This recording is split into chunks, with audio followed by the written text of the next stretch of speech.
everybody. Good evening. Welcome to April 2024 Neighborhood Partnership Meeting. I'm sure you've seen me before, Lieutenant Pazera. I took over the Community Service Unit at West Allis PD earlier this year for Lieutenant Johnson.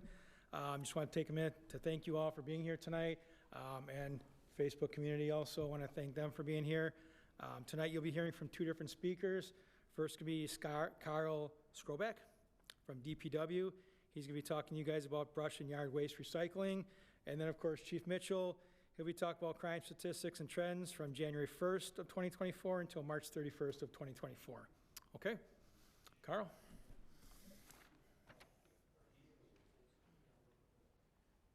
Good evening, all. Thanks for being here. So I have a PowerPoint, and I don't want to bore you to death with a PowerPoint, so I'm going to talk my way through each slide rather than reading what you can read too. So I'm here to discuss brush and yard waste. Some people don't understand the difference between the two. Hopefully after this, you know the difference and know what to do with it.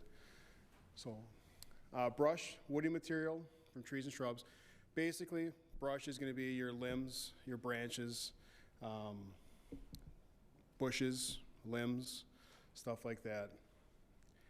And a collection is not going to happen, just put it out first and foremost, the collection will not occur during the holiday week of July 1st and September 2nd, okay? McGeough yard, we can drop off brush there. Mondays has been closed for a couple of years now. So Tuesday through Friday, 7:15 to 3, and then Wednesday it's open late until 5 p.m. You can also go to the Morgan Dump, and the Morgan Dump is May 28th to August 30th this year. Tuesday through Friday, 7 a.m. to 7 p.m. and 8 in the morning and 3 to 3:30 on Saturday. September 3rd, September 27th, it's only Tuesday through Friday, 7:30 to 2:30. Morgan Dump is off of River Parkway and Morgan Avenue, basically, just south of Morgan. There is a fee, and the fee applies. This is the same fee that you'll see for trash or anything in excess of cubic yard. So if cubic yard, $15 up to 3 yards, 3 to 6.30, and then over that up to 8 yards is 50.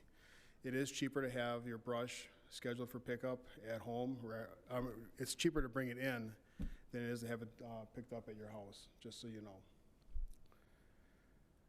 know. From June 3rd to October 4th, we collect brush curbside and not in the street, please. You want to keep your branches and your limbs and stuff off of the street so we can have rainwater flow good. Street crews can go ahead and clean up the sweepings. Put it right off the curb on the grass. And again, anything over a yard is going to be subject to a fee. 5 feet or less, please, on the brush. If any of you have seen our trucks pick up brush or yard waste, or I'm sorry, brush, you'll see longer limbs will take longer to cycle into the truck. While it does get done, it slows the crews down, and we want to be as efficient as we can. So if you were to cut it down to 5 feet or less, that will fit the width of the truck. They can pile it in there, sweep it, and move on. Smaller pieces of brush, twigs, small branches, put them in a container, please, so we can pick the container up, dump it into the truck, and again, move on. You have a bunch of neighbors that also want their stuff picked up, and we like to be on schedule and make sure everyone gets served. Do not put your brush with yard waste. Brush and yard waste are entirely two different things, and we'll cover yard waste shortly. And again, not in the curb line or street. This is a picture of a proper setup for some small amount of brush. That would be no fee. That's a free pickup. That's something that we can grab easily and move forward. And again, it's not in the street. You can use any container that you deem someone can pick up and dump their brush into the truck, your brush into the truck. Please label it brush. If you are a curbside pickup for recycling or trash, if there's a can that's not labeled, the brush route comes through later on. They might not know it's brush. They might think it's an empty garbage can from that day's collection. So please label it. Okay. Non-collection weeks, you don't want to put your brush out on collection weeks. Brush it coincides with your recycling pickup. So if your recycling pickup is scheduled for this week, you would put it out this week. If that brush is out on a non-collection week, you may get a notice saying you need to remove it, or the city will remove it for you and bill you. So you want to avoid that. And again, don't park in front of brush piles if you can. I know that's not always the easiest when you have stuff out there and someone else will park there, but we don't want to be working close to vehicles and have something happen with the vehicle, so it may not get picked up because of that. If you don't have a curb, just like this, right at the edge of your lot line there, off the street, put the pile there. Okay. Some would say this is yard waste and it's okay for the sweeper, but it's not. That's a bunch of twigs that should be in a small container labeled brush for pickup and set off of the street. You don't want to have stuff like this in the street. Cars in the summer parking over it, and who knows, they have leaves mixed in, and it's not good for our equipment, and it slows everything down. Here's another picture of not only the brush being in the street, it's not, I think anyone can look at that picture and say it's kind of cumbersome to attack and pick up.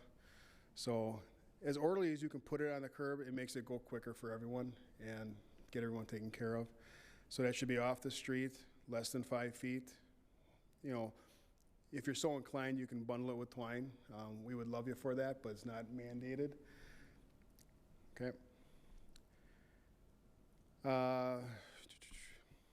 So speaking of the violations or notices, if you have brush out on the wrong week, the wrong day, you may get a notice. You can simply bring it in yourself, remove it out of view, put it back in your, in your yard somewhere. Or we may send a crew out to go ahead and pick it up, and again, they will bill you, and it is more expensive than bringing it in yourself. So forestry not only does the street department have a crew going around collecting brush, but forestry also goes out for the bigger stuff. Sometimes you'll see piles that are set out that are larger than the 1 cubic yard, obviously. And for those wondering, a cubic yard is 3 feet by 3 feet squared, so a big box, 3 feet. If there's an orange spray paint on it, that means a crew has come by already, taken note of the address. You will get a slip letting you know what the charge would be for pickup. And you can give it a couple days, maybe call forestry and see what the schedule is looking like for pickup. But that's the charge right there. At home, 1 to 4 is $50, 4 to 8 yards is $100. And they will not collect more than 8 yards, I don't believe. Pine cones, apples, acorns, whirlybirds, your honey locusts with the seed pods, that's all considered fruit of the tree. Anything that grows on a tree, minus leaves, is going to be fruit of the tree, and that goes with your trash. Please bag them, tie them, put them in your garbage cart. You have to have another garbage cart to have collected for that, please do so. Put them in a pile at the curb or in the street, that's essentially putting trash at the street. It's not good for the equipment. We can't collect it with the sweepers as well, and it clogs up the rain from the gutters. So, any questions about the brush? I hope I covered everything on brush. Nothing? All right, the next exciting part will be yard waste. So weeds, leaves, thatch, anything you pull out of the garden, small twigs. I mean, I hope everyone understands the difference between a plant and a tree. Sometimes there's some growth that may, if it's wispy, it's probably the best way to put it, that's yard waste. You can put that in the curb line during the specified times for the street sweepers to pick up. Up to 1 cubic yard per day, like anything at the drop-off site is free. If the branches have leaves, it is still brush. So when the leaves are off the branches, now we're talking about it being collected for leaf time later in the fall, or you can bring it into the city yards or Morgan. Yard waste, same as brush, same locations. McGeough, the city yard, Tuesday through Friday, 7:15 to 3, Wednesday till 5, and also Saturday, 8 to 3:30. Morgan, May 28th, August 30th, just like the brush. And September for the month, it'll be a Tuesday through Friday. There's locations there. Again, both locations up to a yard is free. Anything more, there'll be a charge, okay? And here's the date for the yard waste. We just started last Sunday. Until Sunday, May 12th, we'll be doing the yard waste in the curb line. Please, when you put it in the curb line, I didn't cover this earlier, I'm sorry. Keep it away from the actual curb. You want the rainwater to run along the curb to go into the sewers. If you put it right in the curb line, it's going to cause a backup, cause flooding, and if we get torrential downpours, it's not a good thing. Why does the city have extended yard waste collecting? Well, we have a lot of things to do in the city, so we have the specified amount of time to get the yard waste picked up by the curb line, because then we go on to more fun things like, patching asphalt, patching streets.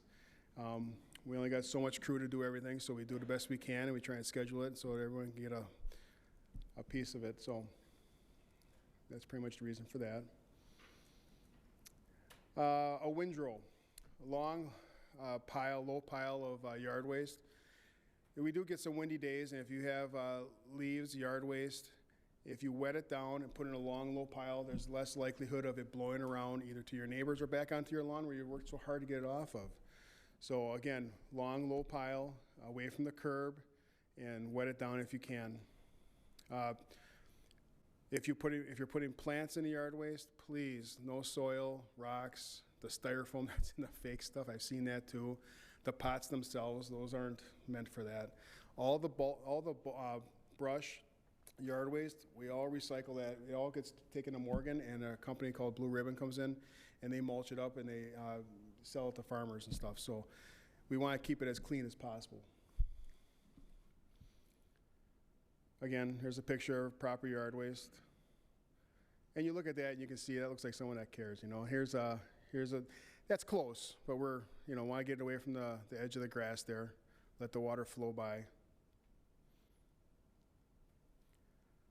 Again, don't put them in the drainage ditches or ditches. You don't want to park near a yard waste pile. That's not good to park on them, or you just want to stay away so we can clean it up. Grass clippings are not yard waste. I've seen some piles in the city already of grass clippings in the street. That is not supposed to be there. That should be left on your lawn. It's good for the lawn. Let the lawn feed off your clippings. There is no place in the city to actually take those clippings either. And that's per ordinance and state statute. No burning of yard waste. And again, other debris, you don't want to have anything else in the yard waste piles.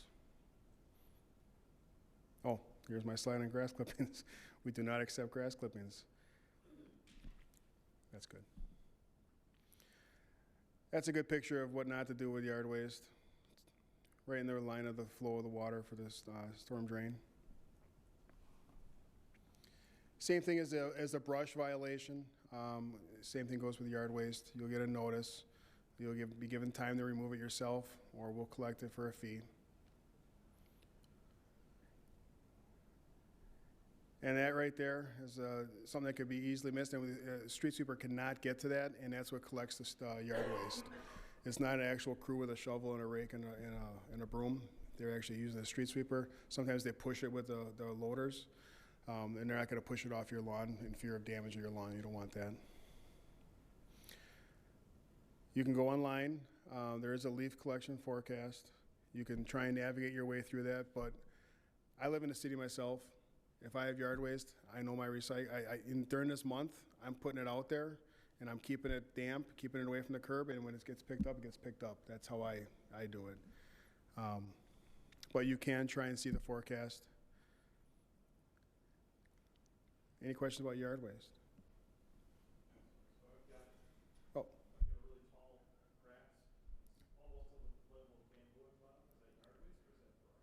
Grass is grass. Yep. Yep, start high with the mower, work your way down, and live. Like a plant. Oh, so it's not your lawn grass. It's like a. Okay, so okay, so that would be yard waste. That's essentially a plant then, ornamental grass. So you asked about ornamental grass. Is that grass clippings or yard waste? That'd be yard waste. I'm sorry. I was thinking it was the lawn.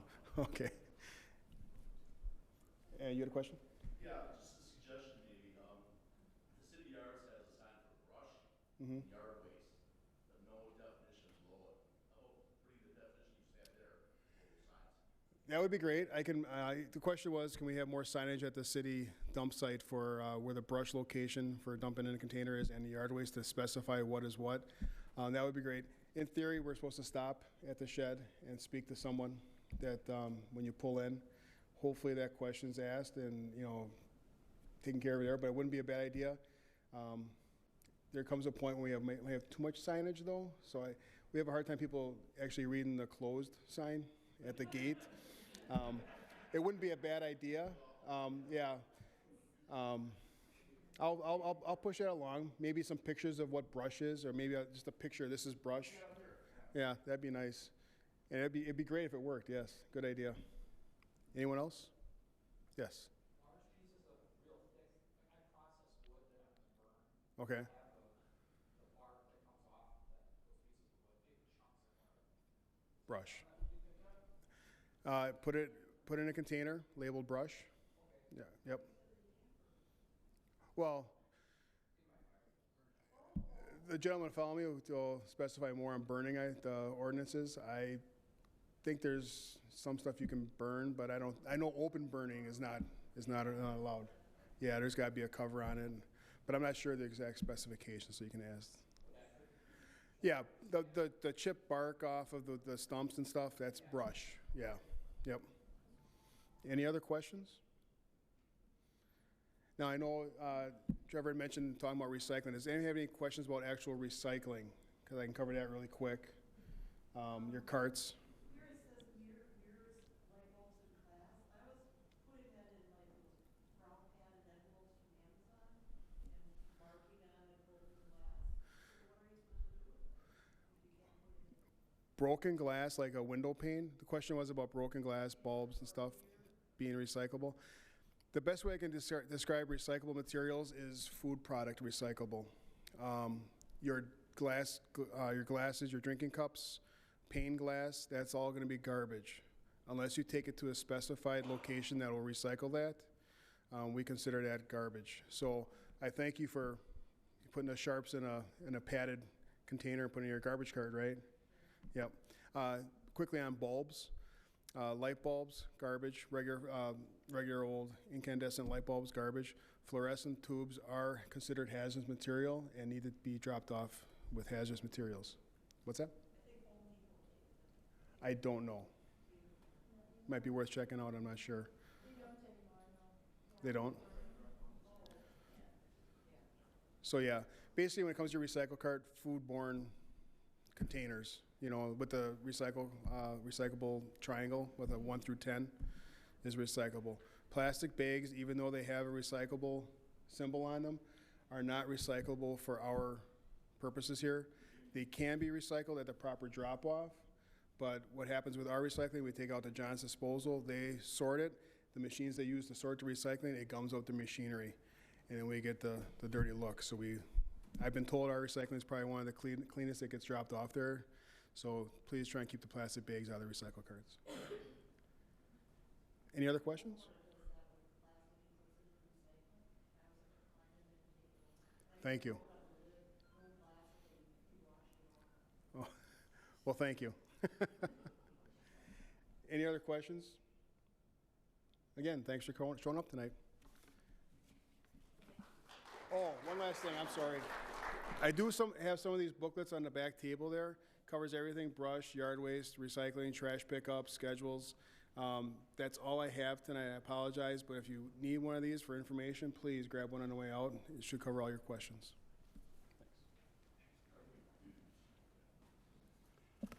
Good evening. I'm Chief Mitchell with the Police Department. First, I want to thank Carl for joining us tonight. He obviously does not normally work these hours, so thank you for coming and helping us. Tonight we'll talk a little bit about crime, and then we'll open it up for questions that you might have on any number of issues. So we'll start with the first slide. Next, there you go. This is an overall look at Part 1 crimes that occurred between January and March of this year as compared to last year. Again, I'll give you a refresher. Part 1 crimes are the crimes that we report to the FBI. So when you look at a police department, you want to compare the city of West Allis to the city of Fond du Lac, you're always looking at Part 1 crimes. You're not looking at minor things such as disorderly conduct. Those are known as Part 2 crimes. So as you can see, we've had a very good start of the year with homicides. We have not had a single one.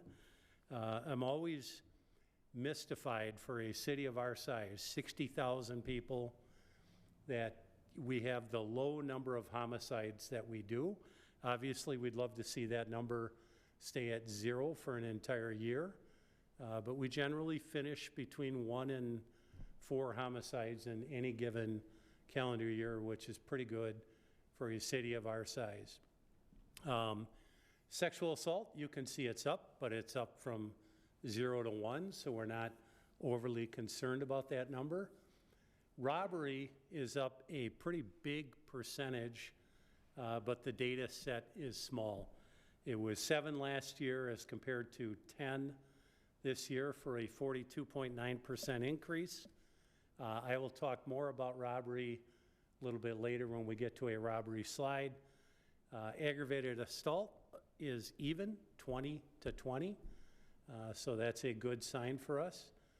An even better sign is burglary, declining from 28 last year to 16 this year for a 42.9% decrease. So those of you that are interested in math, you're going to say, there's no way, something is wrong with the slide. There is no way that robberies went up 42.9% and burglaries went down 42.9%. So I redid the math today, and to the 10th, that is exactly what those numbers are. So that's your crazy coincidence of the day.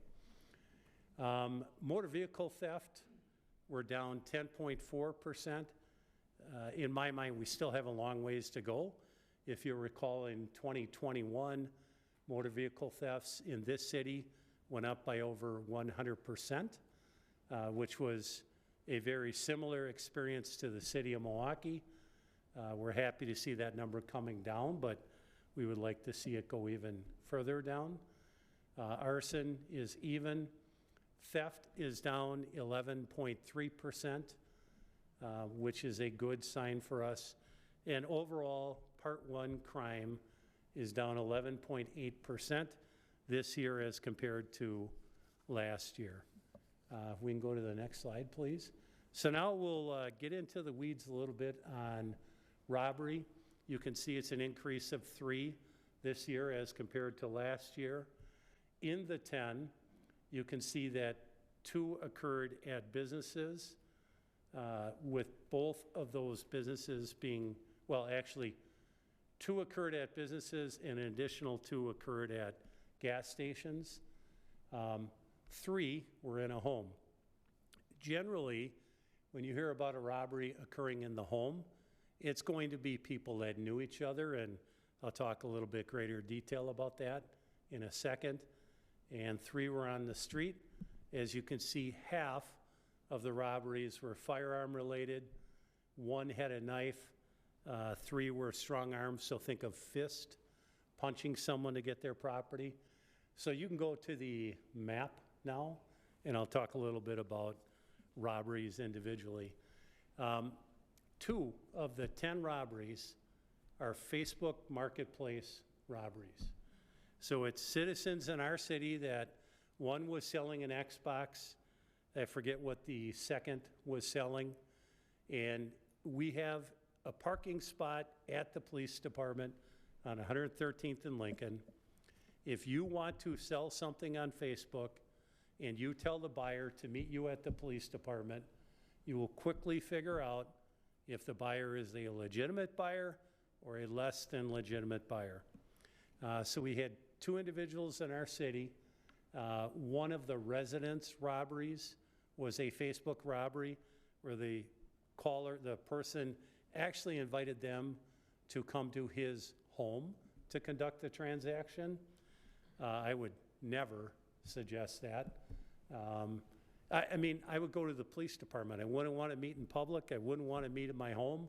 I'd probably prefer to meet in public before my home. But when you have a police department with an assigned parking spot and it's under video, I would do it there. So safety message of the day, don't do Facebook Marketplace unless you're willing to leave and do the transaction at the police department. In the stranger robberies, we had 3 of them. One was a victim walking down an alley at 10:50 at night, was approached by a suspect who struck the victim, so that's going to be one of your strong arm robberies, fist, struck the person and took property from him. We have not solved that robbery. We had a very bad broad daylight carjacking in Alderman Rote's neighborhood at 7311 West Dry, although that's a different neighborhood for you because you have a main street between you and it. Yeah, that's how you know you live in a city, when something that's 4 blocks away is a different neighborhood. So in that robbery, broad daylight, 3 o'clock in the afternoon, lady came out of her house. She was robbed at gunpoint of her car. West Allis officers quickly responded, and within minutes had both suspects in custody, recovered firearm, and her car was recovered. The suspects were arrested at 68th and Beloit, so they really did not make it far from her house. During a foot pursuit, one of the officers with one of the suspects, the suspect threw a firearm to the ground that we recovered. One suspect was 18, one was 19. Sometimes when we get the carjackings, we see that they're very youthful offenders. In this case, they were both adults, and they were both charged with robbery, carjacking by the Milwaukee County DA. Another one of our robberies that was a Facebook-related occurred in a residential neighborhood near 65th and Washington, again, broad daylight. So if there is some belief that robberies occur when it's dark, they occur at 10 p.m. at night, they don't occur at 3 p.m. in the afternoon, I would say with Facebook, that's not always the case. If you have something that you're advertising for sale and it's worth something, you are a target for a holdup suspect to look online and try and arrange a meeting with you. In the incident at 65th and Washington, we did have some leads that we followed up on from Facebook, because you obviously have to have a profile to arrange the purchase. That profile ended in a dead end, and we have made no arrest in that case. Some of the incidents that involve known robberies, as you recall, we had, I believe, 3 that occurred in residences. One of those was a gambling party, and someone who was at the gambling party decided to produce a firearm and steal from the host of the gambling party. He stole money. So again, we've talked about this before. The chances of being a victim of violent crime in our city, when it's true stranger-on-stranger crime, are incredibly rare. The biggest opportunity that you have to be a victim of violent crime is someone that you invite to your home, think of Facebook Marketplace, or a friend, as is the case with a gambling party, or a family member. That continues to be the driver of violent crime in our city. We had another robbery in a residence, which was committed by someone who knew the homeowner. We have been looking for that suspect and do not yet have him in custody. Some of the business robberies, you see a black dot on the far west end at 103rd in Greenfield. That's a speedway. We will always have a percentage of our robberies that start out as a retail theft, and due to the actions of the offender, it's upgraded to a robbery. In the one on 103rd in Greenfield, it started as a robbery because the suspect implied that he had a firearm, did not show a firearm, but implied that he had a firearm, and successfully left with lottery tickets. We have some leads on that that has still not led to an arrest. The Speedway at 57th and Burnham also is in, that actually was with a knife that the officers, knife robbery was committed in Greenfield earlier in the night, and then we had one at the Speedway on 57th and Burnham.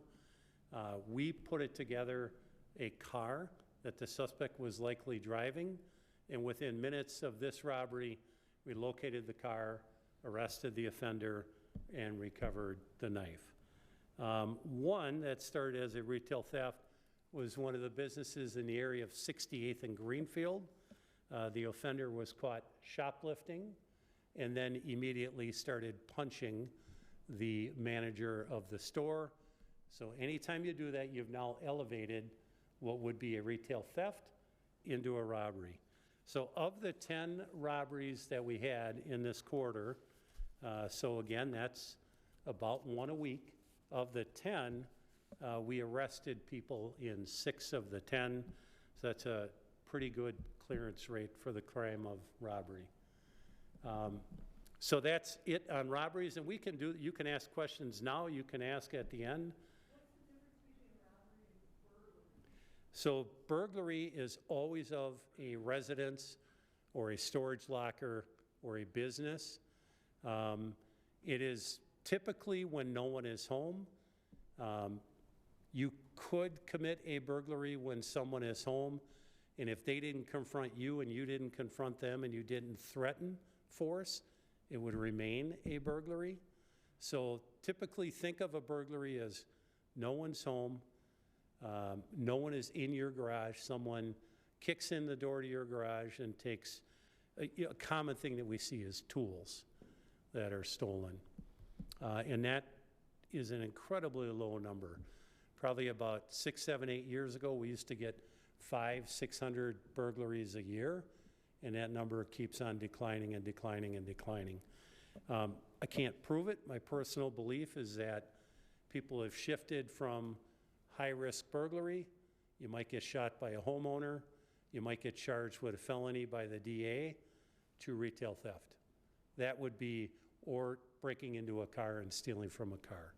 That's my personal belief, but I cannot prove that. Any other questions on robbery? All right, we'll go to the next one. So burglary, again, 16 for a city of our size is an incredibly low number. We've talked about this in the past. One thing that we like to see is that we have a higher garage burglary number than residence. We would love to eliminate burglaries altogether, but if we had to pick, if I were a homeowner, I would want my garage entered and not my home where I am sleeping. We had 3 at businesses. Sometimes what we see with businesses is they are to car dealerships in the city of West Allis. There is a trend in this area, it's been going on for a couple of years now, where they break into a car dealership, they're looking for the bank of keys, they then will leave with 3, 4, 5 sets of cars. You may have seen in the news back, it was either January or February, City of Waukesha had a burglary at a high-end dealership. 5 or 6 cars, each worth $80,000 to $100,000 was stolen by a crew out of Chicago that the FBI was already aware of. They made the mistake of stopping in West Allis for gas, and a citizen in West Allis called the police and said, hey, there's men wearing masks that are gassing up these very high-end cars. Officers quickly got on scene, started a pursuit with all of these luxury vehicles. Typically, it's impossible to stick with all of them, so you end up typically sticking with one, and that suspect was arrested in Pleasant Prairie after his vehicle became disabled. So we will get that in our city. Fortunately, in our city, the car dealers are pretty good. They keep their keys hidden or locked up. And if they do that, we know that there might be a burglary, but ideally they will not leave with a high-end luxury car. Or we've seen some of a customer's car. You know, you take your car in for a transmission repair and someone burglarizes a place and now your car is stolen through no wrongdoing of your own. So that's it on burglaries. We'll show the map real quick. As you, go ahead. Did they find the guys that broke into the shooter's shop? So the question is, did we find the people that did the burglary at the shooter shop? And yes, we did. That was back a couple of months. Was it in this reporting period, Chris? I know our detective bureau ended up doing a ton of investigation on that. We ended up doing a search warrant at a home in the city of Milwaukee and arresting the people that were responsible for it. Yeah, yep. Good question. Did they have a stronger door in there? So one would always hope for a stronger door at a gun shop. They do have, I believe, an accordion gate on the outside, and correct me when I go wrong. I think they just went over the top of the accordion gate. Yeah, yep. Next.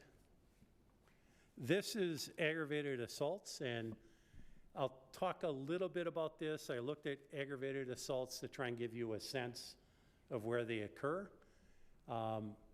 This month, our period is unusual in that of the 20 aggravated assaults, we have 17 that are non-family.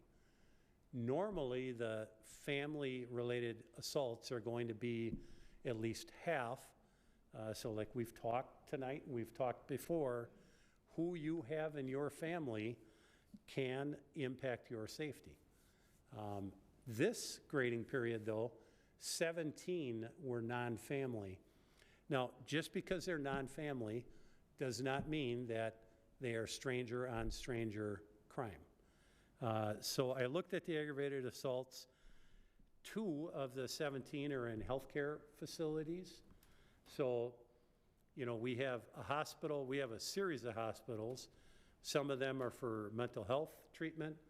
One is a very traditional hospital, but then there's clinics everywhere. Patients do not always get along with healthcare providers, and occasionally they will commit a battery against a healthcare provider. Another thing that we will see from time to time, and we had one of them in this reporting period, patients in an institution may not always get along with each other, and they will commit batteries against each other. So 2 are in healthcare setting. 2 involve the expelling of fluid. So it is an aggravated assault in our state for anyone to intentionally expel a bodily fluid at a law enforcement officer or a healthcare worker. So there was 1 of each in this grading period. Just, you know, police officers put up with a lot. That is one of the least favorite things that they have, is when they get spit on or blood hurled at them. So that is an aggravated assault. 1 of the 17 was road rage, where an accident occurred in the city. 1 car rear-ended another car. The driver of call him the victim driver of the rear-ended car, got out and asked the driver what happened. At that point, the driver pointed a firearm at the victim, and then in the attempts to leave, actually hit the victim with the suspect's car. So that is a clear-cut aggravated assault. 1 was an assault against a police officer, different from the bodily fluid one. If you fight with us and we get injured, that is an aggravated assault.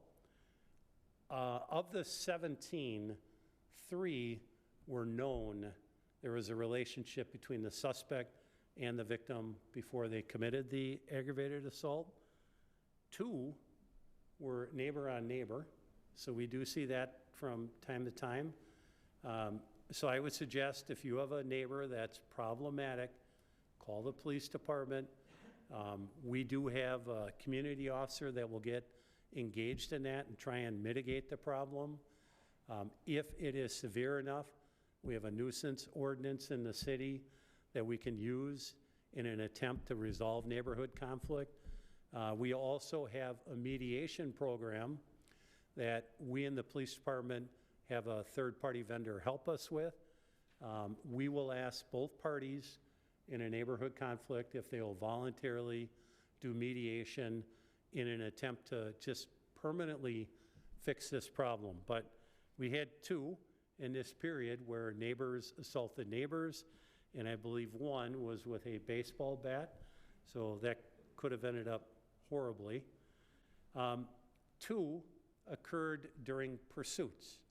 So if we're chasing someone and they are engaging in extremely reckless behavior, every pursuit is reckless, but some of them are over the top reckless. You're doing 70 miles an hour and a pedestrian barely gets out of your way. We can and do seek felony charges of recklessly endangering safety, so that is counted as an aggravated assault. We had 1 true, like completely stranger on stranger that occurred on the west end of the city, where people bumped into each other in a fast food restaurant, and when they parted ways, it was simply just bumping into each other. When they parted ways, the person who felt offended pulled out a knife and started slashing at 2 other people. They got into their car, they called for us, we got there quick. We got the man with a knife a few blocks away. It appears as if there are some mental health issues in the person with the knife, that he would attempt to resolve it that way. So that's basically it on the aggravated assaults. As you can see in the map, they occur scattered all over the city. There's really no rhyme or reason to where they occur. And the one thing we did not talk about, if it's family on family violence, again, not every battery in a family is an aggravated assault, but if the person loses consciousness, if choking is an element of it, if they get stitches as a result of the assault or broken bones, then it's upped to an aggravated assault. So that's the aggravated assault in this quarter. Does anyone have questions on aggravated assaults? It can. So domestic violence can be a misdemeanor. That is not counted as an aggravated assault. That's probably most of what we deal with.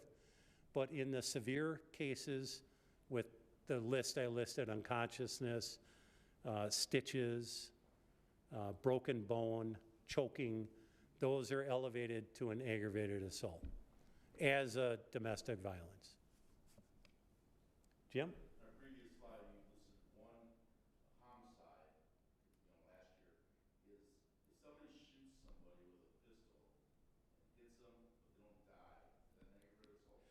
Yes, so the question is, if somebody shoots someone with a pistol and they don't die, is it an aggravated assault? Yes. Are they included in this at all or not? Yes. How many? I don't know how many were shot. Do you know, Marksy? I don't know if we had anyone shot this quarter or not, but it would be included in there. Actually, I can look real quick.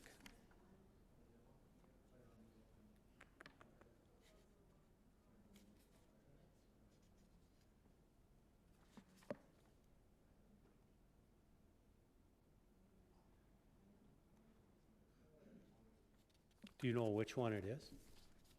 Yeah, I'm not sure. She believes there's 1 this quarter. Any other questions? All right, we can go on to the next one.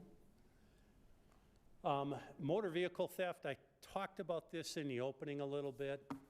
It's good to see the number coming down, but this number is up, way up from what we would have seen in 2020. So our goal would be to get it back down to, 2017, 2018, 2019 levels. I believe back then we were around 100 a year. In 2021, it went from 160 in 2020 to about 320 in 2021. So we'd like to get it back down below that 160 number.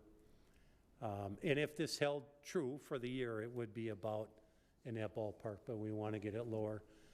You might ask, when we say we had 43 stolen autos and we only had 24 recovered, where did the cars go? Eventually, we do recover most of the steals in this city, but that 24 is the number that we've recovered in the same period. So if we recover that car in April, we're not going to go back and amend the January through March period. Some cars, like the high-end dealership robbery or burglaries that you see, we believe the cars that we got into a pursuit in West Allis, according to the FBI, they will frequently get shipped overseas. We did have one car, I don't know if it's in this quarter, one car recently, high-end car taken from a dealership in our city. We quickly entered the VIN number as stolen in NCIC, and we were alerted very quickly by customs in Chicago that that car was getting put on a ship. So customs, I don't know what percentage of inbound and outbound cargo they inspect, but let's say it's 10%. So we got lucky. We got lucky that we entered it quickly. We got lucky that that was the 10% that they were inspecting on that day, and they ran it, and it came back as stolen. So that is a part of where cars end up going. You can go to the map. Same thing with motor vehicle theft that we see with any of our other crimes. They're scattered all throughout the city. Really no rhyme or reason to when or where they are going to occur. You can go. Any questions on motor vehicle thefts? Alderman Rote? Your thoughts on bait cars? So we have been trying to, so the mayor is smiling behind you. So first I will say we're fortunate in the city that 5 members of the Common Council and our mayor are here tonight. Now that of course means I'm missing someone. So you do have an engaged council in this city. We have been working on obtaining a bait car for about 1.5 years. It comes down to money. So a bait car, I should have explained that, great question. Question is, what is a bait car? A bait car is a car that is owned by the city or the police department. It has technology in it that allows the police to remotely turn the car off. So the theory is you park the car in a neighborhood that is experiencing stolen autos, crooks go into the car, they try and steal it, technology alerts us that it's being stolen, we kill the car and then respond and arrest the people that are trying to steal the car. So we've been in negotiations with another city that no longer uses their bait car, but lawyers have made it so that we can't have the bait car. So the only way we're going to get a bait car is to buy one, and I struggle with, let's say we spend $20,000 on a used car, will we get $20,000 of value back out of it? And we might. My fear always is, let's say we buy a Hyundai, a black Hyundai. And yes, a very good choice. And now the word gets out, hey, the police have a black Hyundai, it could quickly dry up. We wanted the technology to be that we would not have to sit and watch the car, because with 43 stolen cars in a quarter, you're looking at about 15 a month. We could put this car out and sit on this car for 50 hours and get nothing. So we believe the technology exists to alert us so squads in the area could quickly get there and deal with it. So we're not done with the idea. At this point, it really comes down to funding. Can we fund it? And if we could fund it, is it worth funding it? But the very appealing idea of getting it for free from another city seems to have died. So any other questions on motor vehicle thefts? Yes. About that, does GM still offer OnStar cars? Because do you have the ability, if so, do you have the ability to disable them? So I don't, so the question is, does GM offer OnStar? And if so, can you disable the car? Yes, I believe OnStar still exists. Well, we have red flashing lights in our parking lot. Is the fire department here? So, yeah. OnStar does exist. You going to check, Trevor? Before they break the door down? OnStar exists. They will not give us OnStar data without a court order. Even then, it can be tricky with the people. You know, the provider of OnStar is out of state. They may or may not honor a state of Wisconsin court order. So it's tricky to find the location of a car by going to the provider of it. Yep. Yes, sir. When you guys, girls apprehend these criminals, how often are they penalized in a way that suits their crime and they actually have to, they're just not quickly released to back out on the street? Yep. The same thing again. Is it hard for them to work so hard to do what you do and then find that it was all for naught and these kids are doing the same thing shortly after you have caught them the first time? So the question is a very good question. When we arrest people that have committed crime, do they appropriately get charged? And is there an accountability measure at the back end of it? So it really depends case by case. I will tell you that the system, the criminal justice system, for my first 20, 25 years in it, talked a lot about the victim, and we truly, truly meant it. A crime occurred, there was a victim of that crime, and we tried to serve justice with the victim. The last 10 or 15 years, we spend a lot of time talking about the suspect and the impact on the suspect. You don't hear many officers talk like that. Our job is to get them into the system. So yes, it can be frustrating. I will tell you, in our police department, if we don't feel that we've gotten a good charging decision, we will vigorously argue with the prosecutor, and we prevail quite often. Now, we're not perfect, so sometimes when we're arguing, the prosecutor is saying, well, you gave me a case that could have been stronger. And it's all we want is a conversation. As the prosecutor, what do you want to make it stronger? And then it's on us to go and do it. So we have a good relationship with the DA's office. Conversations like that occur all the time. Judges are just as important as the DA's office. I have written letters to judges in this county after they have sentenced people with horrible sentences that didn't hold anyone accountable. I've never had a single one of them write me back, so I'll let you know when they do. So it's all, you know, we're one system, and it's all a part of it. So to get someone held accountable, the police have to do a good job. We don't always do a good job.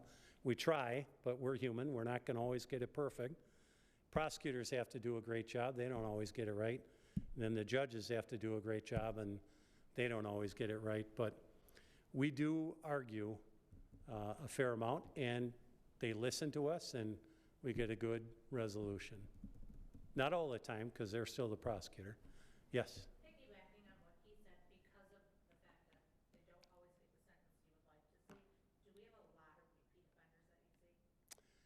So the question from Alderwoman Novak is, do we have a lot of repeat offenders, essentially because they're not held accountable? Yes, we deal with repeat offenders. Typically, you look at the juvenile justice system, and I have to stay a little bit off my soapbox. When I was a young police officer, if we caught a juvenile in a stolen car, they went to the Children's Center. No questions asked. They went to the Children's Center. Now, if you do any reading on the criminal justice system, punishment should be immediate, and it doesn't necessarily have to be harsh. So just going to the Children's Center, I don't care if it's for a day, now they're engaged with adults who are setting appropriate levels of conduct. That's what occurred back then. Now we catch someone in a stolen auto, and unless they are an extreme repeat offender, we send them home and give them a future court date at the Children's Center that ideally they will show up at. So so the system, imagine raising, for those of us that have kids, imagine removing accountability measures in your house, and then just hoping and praying that your kids turned out to be great adults. I'd submit that the percentage of our kids that would be great adults, if there's no accountability, will be a smaller percentage. And the system is very good at holding people accountable in violent crimes. But I personally believe you could prevent some violent crime if you held people accountable on low-level crime. So it's a complex, complicated issue that not everyone agrees with me on. Yes? I see that we just got 3 real beautiful new pieces of equipment for the fire department ambulances. Does the police department have the equipment that they need? Do we have enough police officers? So the question is, the fire department just got new ambulances. Does the police department have enough equipment, and do we have enough police officers? And the answer is yes and yes. We have struggled with cars. The whole world has struggled with cars. If anyone's bought a used car in the past 3 years, the prices are through the roof. Same thing has happened to us with our squad cars that we purchase. Now this, I know you'll know the answer to.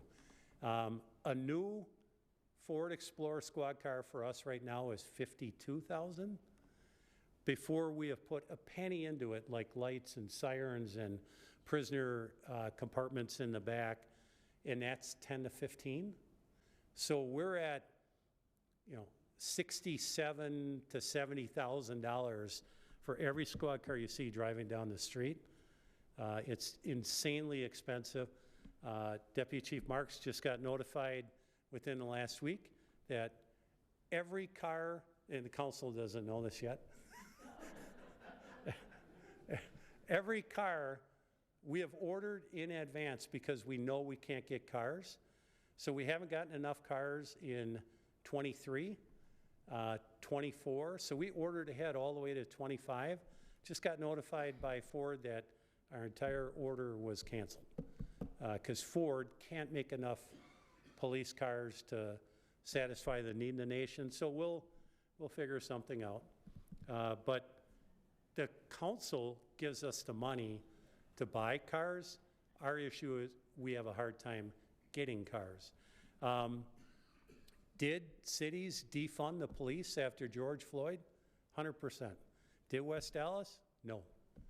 I've never had a conversation with a single elected leader about, we need to take money from the police budget. Now, we need to be responsible and good fiscal stewards of government money, but it has never occurred in our city.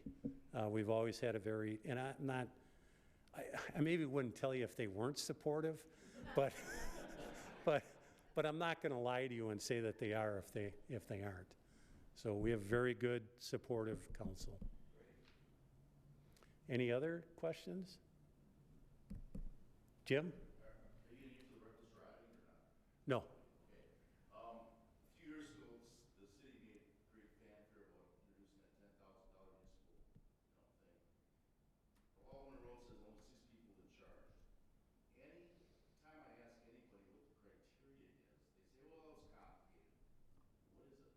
criteria for negligent operation of a vehicle is that you must endanger the safety of a person who is not on the roadway.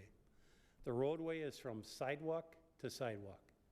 So if there is a pedestrian crossing the street and he's in the road, that is not negligent operation of a vehicle. If there is someone in their front yard and we can make the case that a car endangered his or her safety, that would qualify.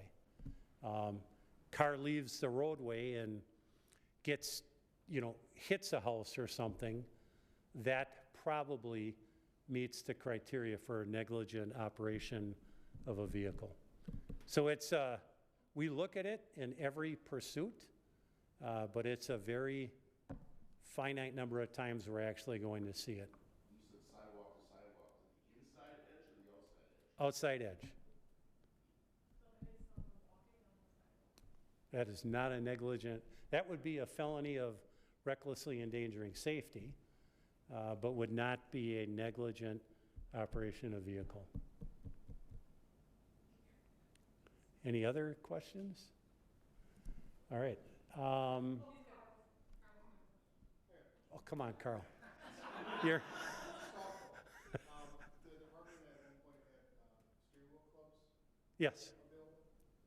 Is that program still going on? So I believe we ran out, Gina, correct? So the question is, do we still have steering wheel clubs that we give out to the owners of Hyundai and Kia? We ran out. We got those clubs from the car, not the dealerships, but the manufacturers, and that program has kind of died. So Carl from DPW, he was here to present, now he's asking questions, so I might go back to your presentation and start asking questions. No, ask whatever you want. You live here, ask whatever you want. And I think that's the last slide, right? Theft. So theft, as you can see, if someone breaks into a car, that's a Part 1 theft that we report to the FBI. Shoplifting is a Part 1 theft. As you can see, a promising sign in this quarter is that shoplifting has decreased. We have had problems with shoplifting over the last several years. Retailers in the city take it seriously. They've got good security precautions in place, but it's a pretty common crime for our city. But the number of thefts in general has declined from 237 to 213. I think that was 11% or something in that area. And then you can show the map. Oh, there is, that's right, there's too many. It would look like a blob on the map. So does anybody have any questions about anything whatsoever? Doesn't have to be on what we presented on. Any question about the police department? Yes, Jim? Get a suggestion, maybe. You sort of lament about DA John Chisholm not charging a lot of stuff. How about presenting, when you arrest somebody and they, somebody event here, how about listing information where you can follow the defendant on CCAT to see what does or doesn't happen? We do that in some high-profile crimes, but we would not have the personnel to keep going on social media and giving the names and dates of birth of everyone that's been arrested. No, just the ones you feature on your page. Yeah. That's a small subset. You've done that before a couple of times, right? Yeah, I have no problem with that. So the question is, can we put the name and date of birth of the person that we arrest? If we profile that crime on social media, can we list the name and date of birth so citizens can follow along on CCAP? If you do not know, CCAP is the Circuit Court Access Program or Consolidated Court Access Program. You can put a name in there and find any criminal cases that have been charged in the past. So I have no problem with that. Any other questions? So we don't present on quality of life issues. The question is, will we present on quality of life? We can do that at an upcoming meeting. Who do we have in our, we already have July scheduled, right, for a presenter? Specifically, Milwaukee Mile 2.0, that was Oh, yeah. So the question is about the Milwaukee Mile and quality of life. There does appear, oh, Milwaukee Mile 2.0, Burnham. So I assume you mean speeding on Burnham? Yeah. You could, so Mitchell and Lapham was also mentioned. Speeding is by far the most frequent complaint that we get in the police department. The city has a reckless driving initiative that the police department, as a goal, we said we would increase traffic stops. So, yep, I agree. So we have increased traffic stops from, it was somewhere around 6,000 or 6,500 in 2022, and we got that number up to, or did it jump to 7,500 in 22? And in 23, we jumped it yet again. Did we hit 8,000, if you know? I wish you could put those speed sticks down there. So so we could at a future meeting have engineering come and talk about what engineering does to reduce speed. So I will give a thumbnail sketch of what they would tell you. People, even if we didn't put any speed limit signs anywhere, people instinctively drive based on the street. So if it is a side street, most people, not all, most people will drive slower than they do on, think of something like Beloit. Beloit is a boulevard, it's a wide open street. People are going to drive faster on Beloit. Yep, which means they live in your neighborhood. If they go back and forth, you see them all the time, they live in your neighborhood. So we do enter speed complaints. We do check them. We do cite people, but he's shaking his head that we don't check them. All I do is signs and give description of cars and the address of the offenders. Yep. And your officers drive by and do nothing. So in all fairness for the people at home, he said the officers drive by and do nothing. It's, yeah. This kid came up behind, I've been passed on the right, this kid came up behind me and he started, he was on one of those, crotch rockets. Yep. Drove right down the center and he was standing on the seat, going toward oncoming traffic. Yep. So the comment is someone on a crotch rocket was standing on it and driving down the street. I suspect you won't have to worry about him long. Yeah. Yeah. But if you do have speed complaints, all of us will be here afterwards. It may seem like we're not doing anything. I promise you. They want to know if it's West Allis or West Milwaukee, but that's so close to, I'm on 56 between Burnham and Beloit. It's so close, Yep. usually they're in another city. How do I know where they are? Yep. I don't sit there on a park bench looking. We can work with you. But we do, ton of traffic. Yes, Mayor? I was just gonna say, I was gonna touch a little bit on the engineering side of things. I don't wanna speak for the Yep. businesses that are here, but, for this year's budget, we put, Actually, so the people at home, yeah, do you want to come up here? No, I could care less. Just on that topic, this year's budget, we put, I want to say $200,000 in the capital budget for traffic calming features around the city, which is a start, but it's a drop in the bucket. I don't want to speak for the council as well, but I think it's the #1 complaint I also get, and I know I probably call you at least once a week, and it's everything from, we talk about Beloit and Burnham, but it's also on side streets. It's literally, my first home in West Allis was 90th Street between Rogers and National, one block, and cars there were going up to 45 miles an hour within that one block, which I just don't get, and then people complain about gas prices. But it is definitely on our radar. You know, the problem with certain features like the speed humps and speed bumps are the snowplows hit them and then they ding up the snowplows, which is not a deal killer, but it's just a challenge. You probably have noticed some of the traffic calming infrastructure by Nathan Hale on 117th in Cleveland, by the hospital on Arthur, yeah, and some of those, and you know, the plow drivers on the traffic circles wince, and I know a lot of the neighbors don't like the traffic circles, but when you do talk to them and say, is it working, they kind of reluctantly nod. So that is something from, you know, again, I'm not going to speak for engineering, but I think I can speak safely for all the council members that are here that it is on our radar. We do hear it, we are aware. There's no one fix, in my opinion. It's a multi-pronged approach, which, you know, NOV was one thing we tried to use. Traffic design of the streets, further enforcement, it's really like a multi-pronged thing, but I just wanted to kind of touch on that. There is some revenue in right now. It's a very small amount in the big picture, but I'm hoping for more, so thanks. Any other questions? Yes. I have one question. When you mentioned boulevards, if a emergency vehicle is coming this way and you're on this side, you're supposed to still pull over just in case you have to go?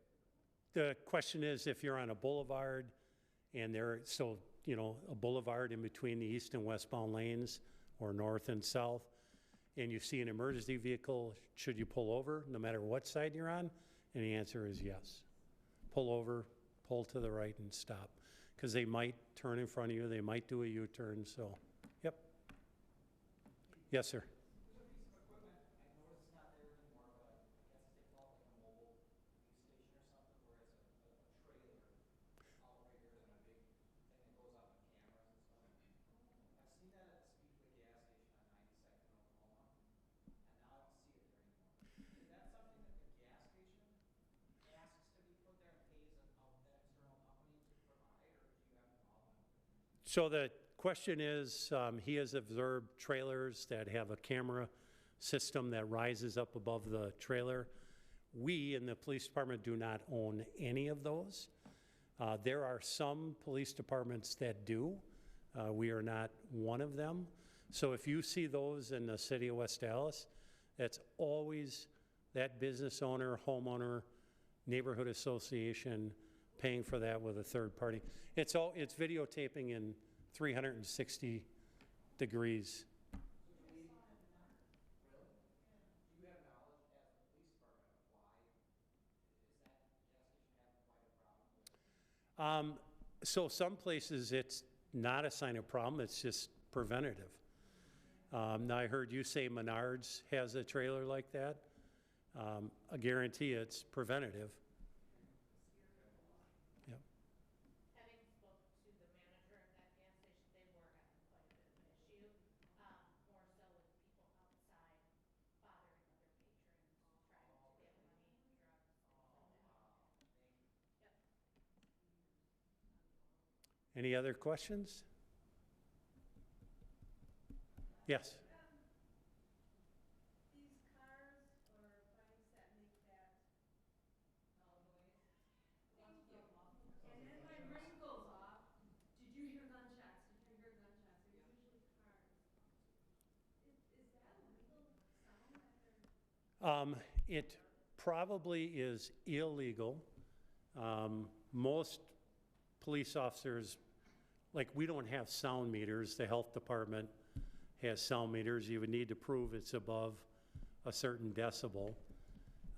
So that's not something you see the police department frequently engage in. Are you aware of any tickets for that? I thought they just don't have the mufflers. Nah, some of them have a special muffler to make that noise. Like the small cars, it'll be a special muffler to make that noise. Yes? On that vehicle question, what about window tinting? I can tell you as a pedestrian and a bicyclist, when you have, a lot of safety comes from being able to see the Yep. driver's face and being acknowledged they see you.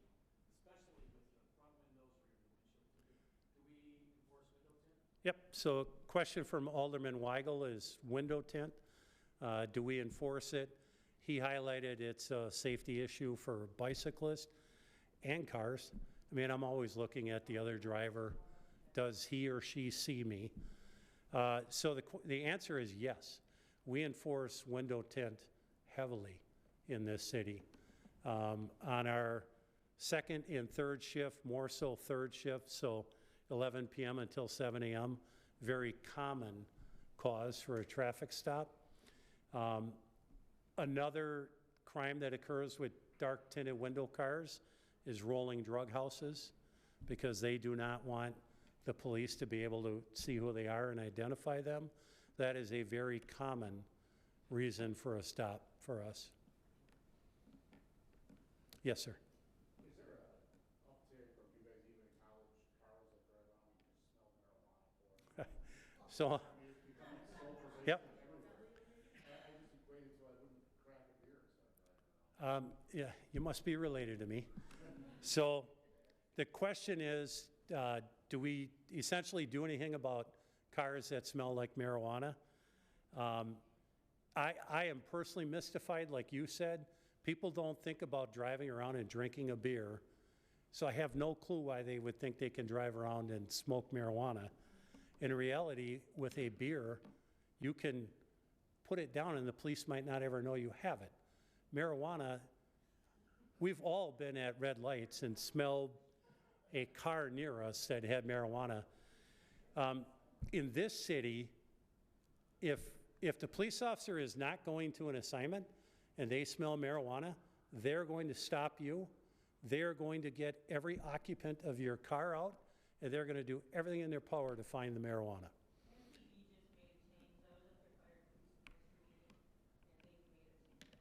Well, what's the change? Because their rule was they will not search a car based solely on the scent of marijuana. Yeah, and so like marijuana is illegal. So the scent of it would be evidence of a crime. That's why officers in this city get everyone out of the car and search until they find the marijuana. There's court cases to back that up. Police have a legal, lawful right to do that, and we will continue to do that in this city. I mean, it blows my mind that you would drive around smoking marijuana. It's impaired driving, and typically when we look at our drugged or impaired driving, drugs keep growing and growing and growing. So 15 years ago, if we would have done 600 drunk drivers a year, it would have been 600 drunks or 550 drunks. Now, there's months where it's about half are drug impaired, whether it's opiates, marijuana. We're lucky as a department that we have enough drug recognition experts that can help us to make a good, valid, legal arrest on drug impaired drivers, because it's a different skill set as compared to assessing for alcohol. Good question, no? Yes. It might not be as important as the driving and speeding and all that, but I've noticed an increase in people walking dogs without leashes. We have one specific person in our neighborhood, that dog actually growled at me. I was told that nothing could be done unless a police officer is actually there at the moment the dog is off the leash. Well, that would be 100% impossible. So, that I was told that doesn't set evidence. I don't know if that's true or not. That's why I'm asking. Yep, so On our lawn, or that's, the question is, do we do anything about people that walk their dogs not on a leash? And can a citizen essentially be a witness? So yes, occasionally we do things with dogs that don't walk on a leash. We deal with behaviors. A dog growling at you would be a behavior that should lead us to issue a citation. But yes, you are correct. So think of a dog not on a leash like a robbery. The police don't see the robbery. So the only way we can arrest and ultimately get a conviction on a robbery is for the people that saw the robbery to come to court and tell their tale. So on a dog leash violation, you would have to be willing to go to court and testify against your neighbor as to what you saw. So we don't do a ton of it. Again, we deal with behaviors. Is the dog obediently walking down the street, not causing any problems? If we get these calls, we'll reach out, try and find the dog owner, say, hey, we're getting complaints, put your dog on a leash. Not likely to cite the first time, but we don't do a lot of that because most people comply once. If they live right next door to you, that might be a mediation thing, especially you highlighted the dog pooping on your lawn. If we have done mediation with people over pets, typically it's barking dogs and things of that sort.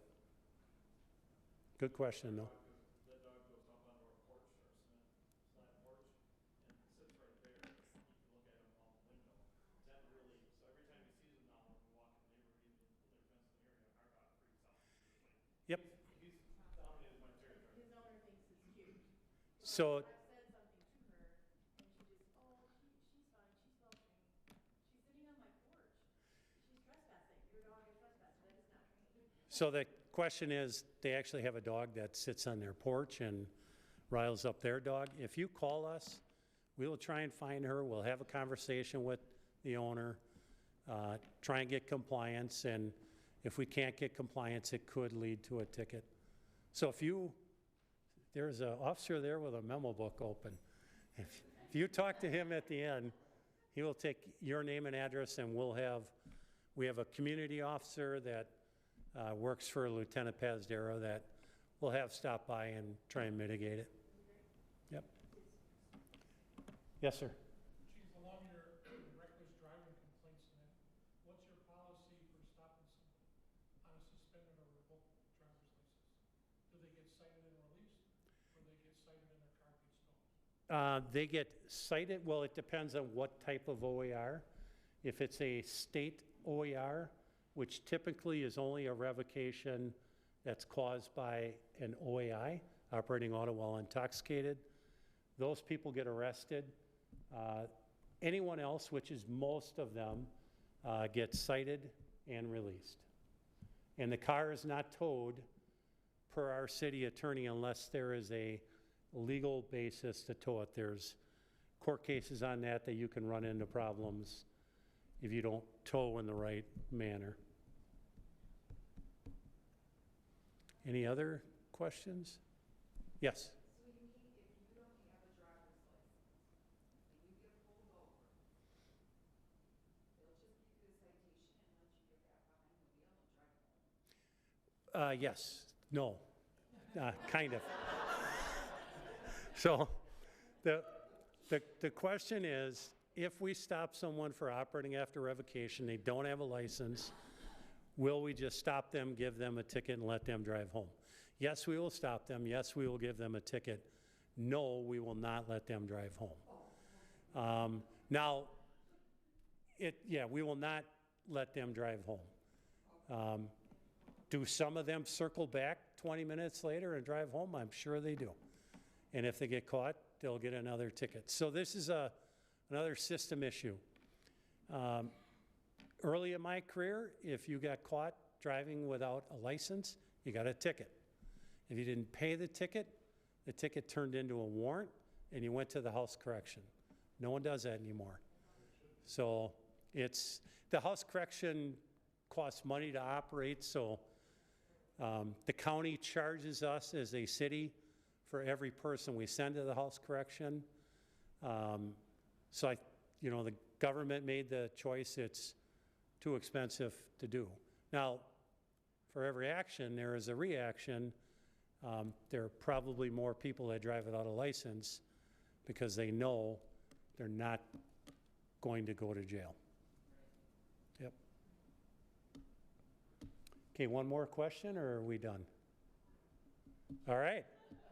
Anything from the people online? All right. Thank you very much for attending tonight, and if you have any questions, we'll be over here. Thank you.